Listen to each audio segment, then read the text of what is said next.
they could never see this coming. Wembanyma, the two best players on the court. Got it up in the air before Wemby could get there and nails it.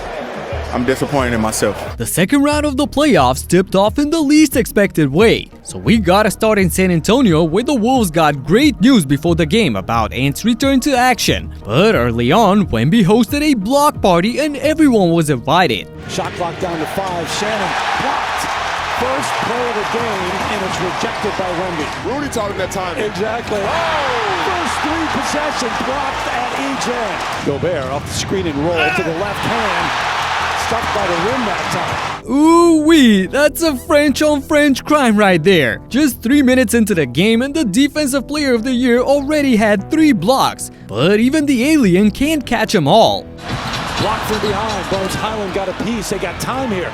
Randle on the move, collects and dunks. And the horn. Randle stuffs the dunk at the buzzer before Wemby could reach it. Regardless, the blockade continues in the second quarter. Reid. From the weak side, 4 blocks now, that man. Randle, there's that man again. And again! Oh, he blocked that one standing straight up.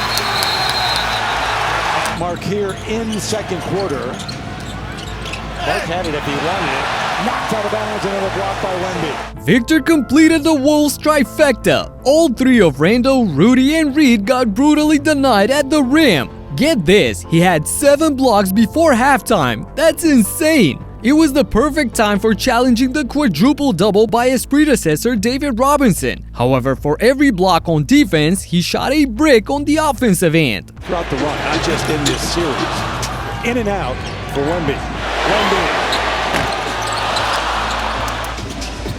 Wemby behind the screen, spots up, well short. Yeah, Wembanyma couldn't find his shooting rhythm at all in the first half, scoring only 6 points on 0 for 5 from downtown. On the contrary, Ant was back like he never left. Timberwolves just over 40%. Edwards, the fade along the baseline, his first bucket tonight. Looking to go to work here. Miscommunication defensively, and he makes a pay. Look at Edwards yelling at the Spurs bench, "I'm back." That move was smooth like butter. He came off the bench like a surprising factor and the game was even at the break. So coming out of it, Wemby got Rudy yet again, but this time with a dunk on his head. That matchup on the first possession. Quickly. That's how he pays homage. Damn, he's been torturing his fellow Frenchmen ever since entering the league. But those were his only points of the quarter, cause he couldn't hit a shot from long range to save his life. Luckily for the Spurs, Wembanyama can stay on the court and dominate a game just with his defensive presence. Got him up in the air. Here comes Wemby again. Was pro-life he at a young age. 5-time NBA champ Ron Harper, the miss. Blocked again. Wemby. Because that defense collects and they will block your shot. In a hurry, and it just happened again. He's in double figures. Wemby with the block. How do you get past this giant with such long arms? Vic tied the all-time playoff record for most blocks before the fourth quarter even started. But they led by only 3 points thanks to Keldon Johnson beating the buzzer with his running floater. Up to Johnson. Hesitates. Big step. Big. Oh! So after being quiet for some time, Ant finally showed up in the final period. He's got 7 points in the game. Did not know coming in to the series whether he'd be able to play. Switch on Edwards. Wembanyma, the two best players on the court. Got it up in the air before Wemby could get there and nails it. Bang! Edwards nails his second 3 of the quarter in Victor's face to put him up by 3. And watch how Randle extracts the shot blocker out of the paint so Ant can work one-on-one against Champagnie. Randle, get out of here, I got something. And then, after the pick and roll, Julius gets inside to anchor himself in front of Wembanyama, preventing him from getting up there to contest Edwards. And when a guy like him gets in the zone, there's not much you can do to stop him. I mean, it was just one-on-one right now. Got past him, floats it in.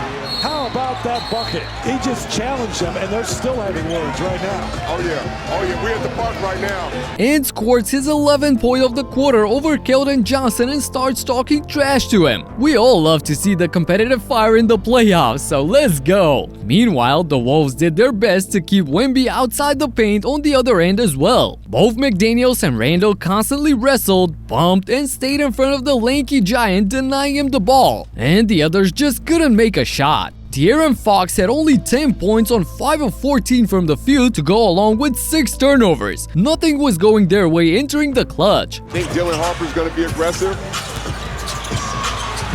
Wemby, out of control, offensive foul. TJ, you knew that was coming. Wemby the block. Big three from the corner. Even after the 12th block of the game by Victor, the Wolves stayed aggressive and ended up with a 3 by Conley to put him up by 9 points. And Anthony Edwards plays rock-solid defense on Dylan Harper on the other side to get up there and reject his layup. Amazing! I gotta give huge props to Minnesota for their defense in the fourth, cause even when Wemby got a touch of the ball after some misses, they kept harassing him, not letting anything easy. Harper spins, leaps, misses. Wemby kept it alive. So, down by 7 with a minute and a half remaining, the Spurs desperately needed a bucket. And while focused on Wemby inside, the Wolves forgot to box out Champagnie, who was able to put back the layup. And after a couple of free throws by Rudy on the other end, which he split, there goes the same story again. Too focused on the alien to remember they need to box out the other guys as well. The scramble, Champagnie gets it back to him. Eventually, Champagnie with the bucket. Champagnie cuts it to 4, and now the whole crowd's rocking with under a minute to play. But Randle likes the matchup with the sale. They showed the double.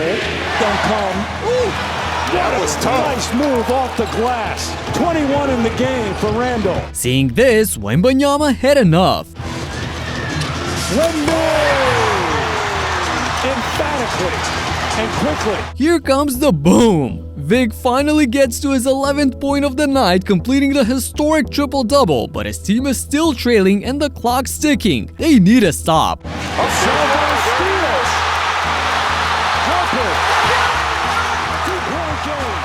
That's what I'm talking about. Finch got to call a timeout now. Wait, he'll let them play? Prepare yourself for madness at the end.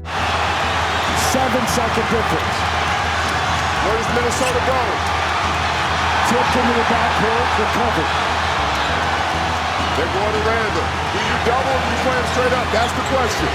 Julius Randle. Shot clock running down. Comes down to perhaps this. Off the heel. Rebound. And Wemby. He said go. No timeout coming. Champagnie stepped up for 3. Off the side of the rim. Cannot get it to go.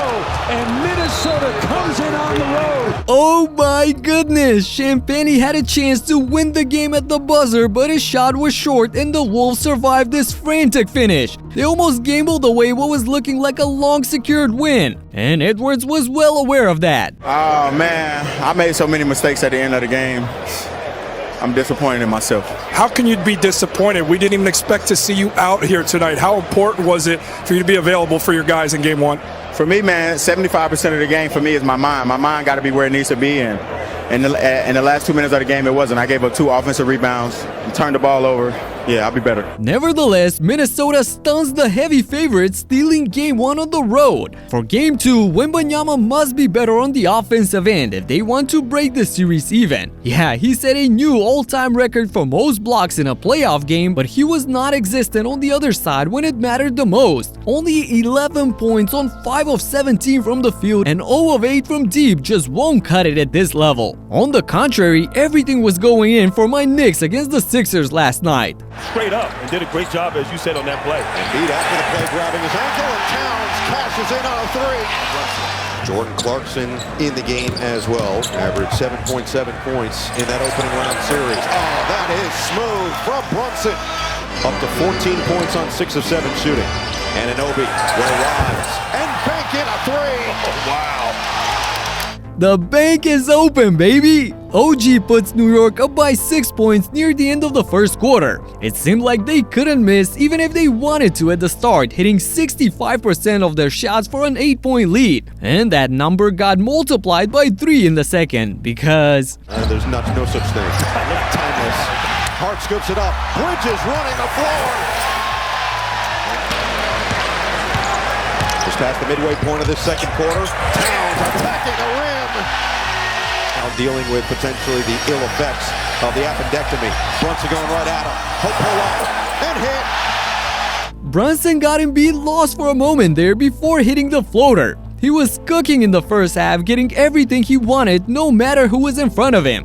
4 of the 5 starters in double figures for Philly. Brunson gets the roll.